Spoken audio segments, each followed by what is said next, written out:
Njësër zhvillimesh, në fakt, kam patur si bazë rajonin e Ballkanit vetëm gjatë ditëve të fundit. Kujtojmë dhe siç folëm pak më herët, presidenti amerikan lëshon një urdhër ekzekutiv që shënjestron politikanët e korruptuar në Ballkan, vetëm pak ditë pasi në ta shtuquetur në listë e zezë amerikane u fut ish kryeministri Sali Berisha dhe familja e tij. Sot ndërkohë në Tiranë u zhvillua samiti i liderëve të Ballkanit Perëndimor. Aty u arrit një marrëveshje për tregun e përbashkët midis shteteve, do të ketë financim nga Bashkimi Evropian ai. Dhe të gjitha çka përmendëm ndodhen gjatë kohës që në Ballkan dhe në Shqipëri gjithashtu zhvilloi stërvitja e madhe ushtarake amerikane dhe NATO-s Defender Europe 21. Për të komentuar këto zhvillime dhe për të parë më në brendi, ne kemi në bisedë të ftuar profesorin dhe akademikun Ardian Dreca. Profesor, mirëmbrëma, kënaqësi si gjithnjë të jemi në bisedë bashkë. Mirëmbrëma, ju falenderoj për ftesën. Urdhri i fundit i presidentit amerikan Biden shënjestron këdo nga liderët e Ballkanit Perëndimor, siç thuhet, që do të prek në fakt interesat dhe sigurinë amerikane dhe atyre do t'u sekuestrohet pasuria e do t'u ndalohet gjithashtu hyrja në Amerikë. Këtu përfshi tekstualisht është shkruar në urdhër edhe Shqipëria, pra vendi ynë. Çfarë është kjo lëvizje amerikane, profesor? Pra, ç'do të tregojë Amerika ndaj Ballkanit me këtë qëndrim kaq të fortë? Mendoj se në 20 vitet e fundit, kjo është momenti i parë kur Ballkani gjinet në fokus, kaq shumë në fokus, kaq shumë i ndriçuar nga politika e re amerikane, e re them pse administrata e re amerikane dhe shihet një lloj real politiket amerikane. Pra interesat janë zhvendos pak nga Kaukazi dhe linja e mesme në Ballkan. Pse Ballkani ka qenë gjithmonë një bank provët për politikën e vendeve të mëdha. Dhe është kthy, me sa duket, është kthy edhe një herë në këtë fokus. Kur para 30 vjeç Francis Fukuyama, një filozof i njohur, thonte se kemi mrit fundin e historisë, pra nuk kemi forma të reja në historisë, padyshim që gabonte, pse në këto 30 vjet kemi pa forma të reja, zhvillime të reja historike dhe një tension rreth drejt një rendi të ri botënor. Amerika, prej dy dokumenteve, si prej atit sekretarit dhe të shtetit dhe prej letrës aktit të presidentit Biden, është e preokupuar për çështjen e demokracisë në shumë vende të Ballkanit. Demokracia nuk shihet më me atë triumfalizmin e 91-shit, për cilin fliste Fukuyama, që tashmë historia ka marru, por demokracia ka shumë, po shihet se ka shumë armiq edhe në Ballkan. Dhe këto armiq luftohen, janë luftuar nga Shtetet e Bashkuara të Amerikës, janë luftuar me armë, e dim shumë mirë, janë luftuar dhe vazhdojnë të luftohen edhe me mjete alternative, siç janë edhe këto dokumente. Ky rend i ri botënor drejt cilit po shkojmë është përshpejtuar nga pandemia, pse ka një konfigurim të ri. Kemi pa edhe një diplomaci vaksinash madje. Ballkani me paradigmë e fortë dhe më vjen mend një shënim një notë kritike e filozofit francez Edgar Morin kur thotë se gjithë bota në këtë krizë, në këtë agonin planetare, rrezikon me u ballkanizu. Pra, Ballkani nuk ka vetëm çështje ballkanësve, pse ballkanizimi i botës do të sillte një regresion të rendit demokratik, do të sillte konflikte të paarsyeshme, pa përgjegjshmëri, atomizëm, interesash, mungesë përgjegjshmërie në përgjithësi. Profesor, një ndërhyrje, kjo e fundit që sapo thatë është arsyeja, unë po ju drejtoj një pyetje naive, përse një demokraci e vogël dhe e largët nga ajo amerikane dëmton dhe ata vetë amerikane, pra duke përfshirë këtu sigurinë kombëtare, politikën e jashtme, vetë boshtin e demokracisë së Shteteve të Bashkuara të Amerikës? Nuk kemi të bëjmë vetëm një demokraci. Ne jemi në fokus, po janë edhe disa demokraci tjera të brishta të Ballkanit Perëndimor. Mos harrojmë se në vitet e fundit ka pas tentativa për destabilizim nëpërmjet krizës ekonomike në Greqi, ka pas tentativa në Maltëzi, tentativa konkrete, të cilat janë nal, në tentativa të vazhdueshme në Serbi, tentativa politike në Kosovë, pra edhe në Maqedoni gjithashtu. Pra është një kompleks vendesh të vogla demokratike, që shkojnë drejt një demokracie, të cilat janë të rrezikume. Dhe armiqt e këtij rendit dihet se kush janë, vazhdojnë të jenë ato që ishin edhe përpara. Shtetet e Bashkuara të Amerikës kanë konfirmojnë nëpërmjet presidentit Joe Biden se kanë interesa jetike në Ballkan dhe kërkojnë një rigalvanizim të politikës të Ballkanit, pse bombat janë të pafuqishme, nuk bëjnë gjithçka, duhen edhe mjete të tjera. Ato destabilizuesit të viteve të dekadave të kaluara, 97 për shembull tek ne, me sa duket për Amerikën janë në kam dhe janë gjallë edhe ende sot, prandaj hynë në fokusin e tyre.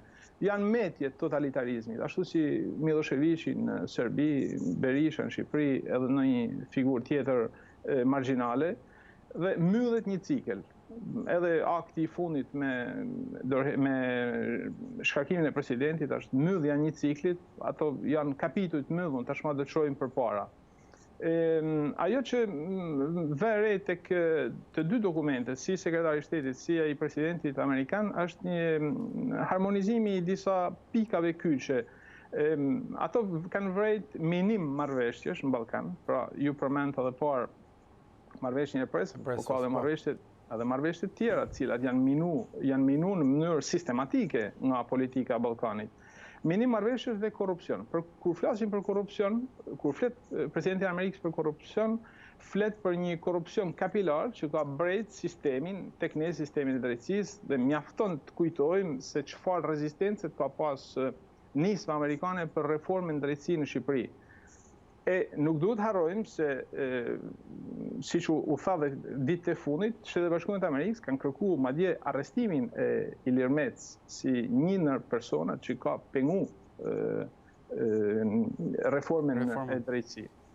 Akti, jemi plot 20 vjet mas aktit të parë normativ të Shtetet e Bashkuara të Amerikës, atij 2001-shit, që fliste për masa emergjente në Ballkan për rujtjen e interesave të Shtetit të Bashkuara, mas 20 vjeç ai akt i 2001-shit me sa duket, domethënë është e qartë se është i pamjaftueshëm dhe zgjanohet gjeografikisht, aty hyjmë edhe ne, në 2001-shin nuk ishim, hyjmë edhe ne, fusha e veprimit atij aktit zgjanohet dhe hynë lojë edhe agjencitë ekzekutive. Dokumenti fliste qartë, të gjitha agjencitë ekzekutive pra pa përjashtim do të jenë të interesuar për me çu në vend këtë urdhën të presidentit amerikan. Sa i shpërndar është ky dokumenti 2001-shit, profesor? Dua ta sjell pyetjen në këtë kuptim që mund të bëhen projeksione nga ky i tanishmi e 20 vjet më tutje, duke ditur se çfarë ndodhi në 2001-shin e deri më sot? Unë besoj se gjithçka tashmë ka marrë një rrugullisje që nuk mund të ndalet, është e kotë. Nuk mund të ndalin as analistat, as kapterat, as kush nuk mund të ndalin këtë rrugullisje që ka marrë. Pse interesat amerikane janë të panegociueshme dhe nuk jemi në 2001-shin. Në 2001-shin ishte ai entuziazmi i përfundimit të luftës, pavarësia në Kosovë.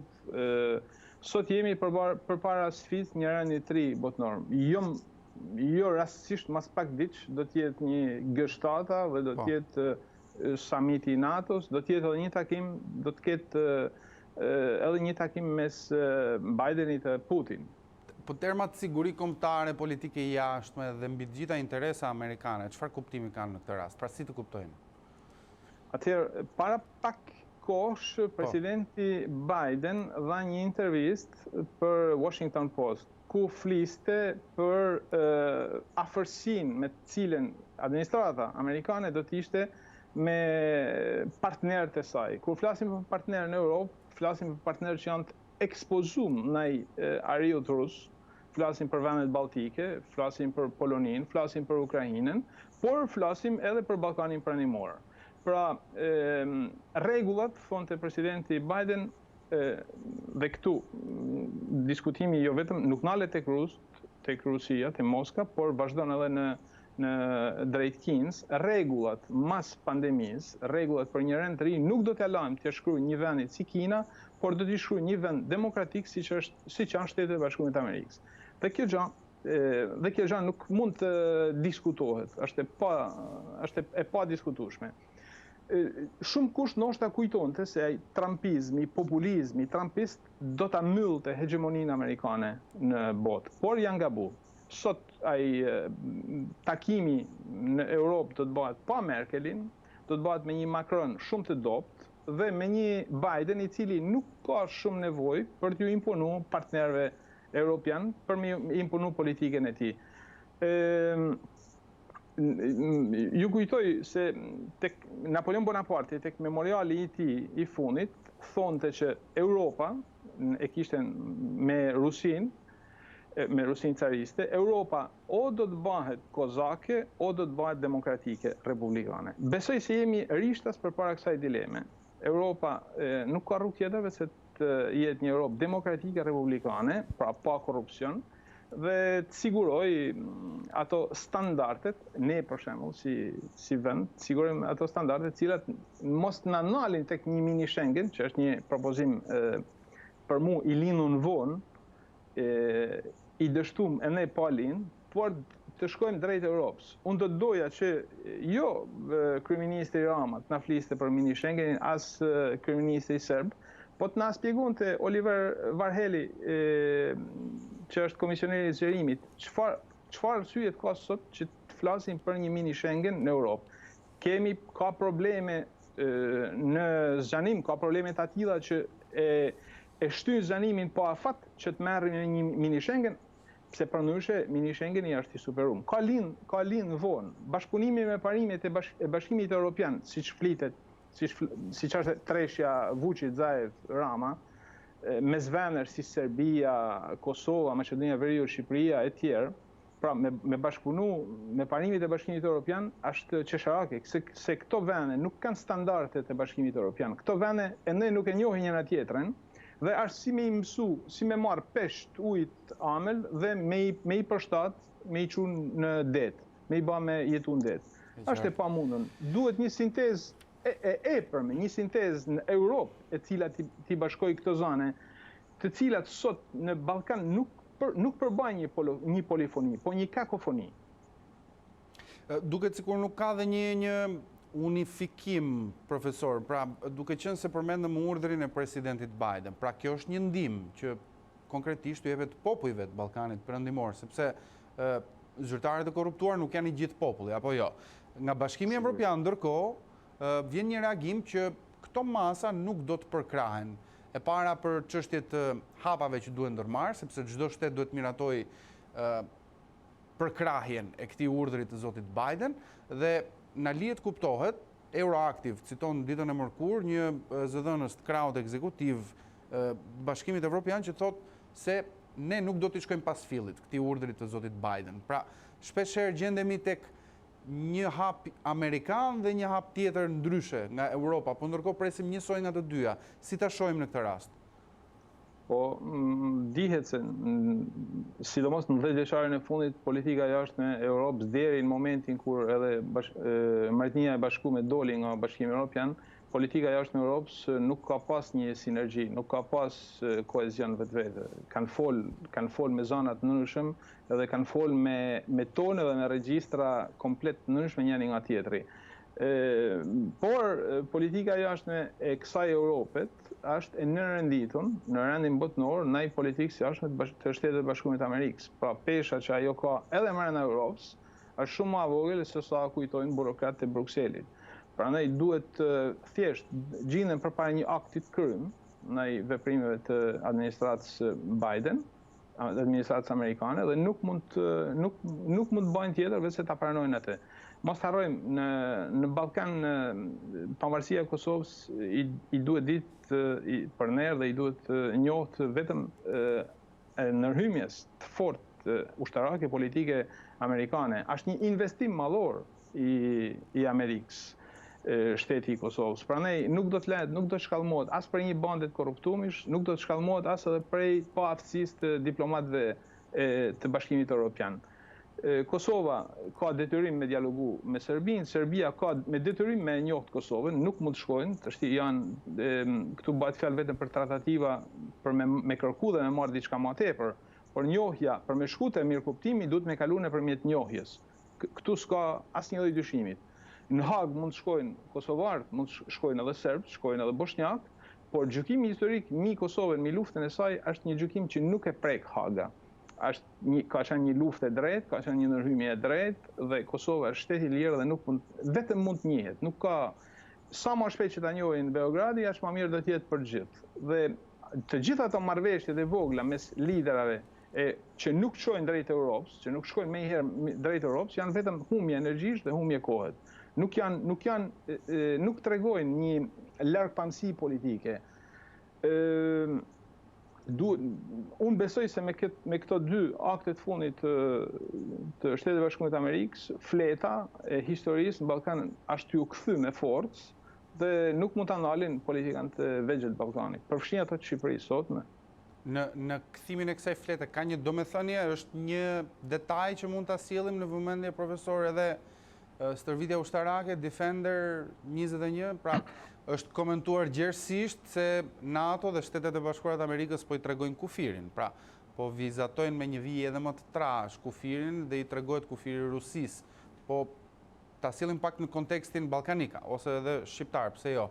Çfarë pikash të përbashkëta kanë ky urdhër i presidentit dhe kjo stërvitje militare? Besoj se duhet t'i kërkojmë dritë në rishim Napoleon Bonapartit. O do t'jetë Europa, o do t'jetë demokratike, o do t'jetë kozake. S'kam asnjë lloj përbuzjet se bota ruse, shpirti rus është shumë i pasur, por është një mendësi krejt tjetër dhe ka një çasti tjetër ndaj Europës, ndaj Bashkimit Evropian.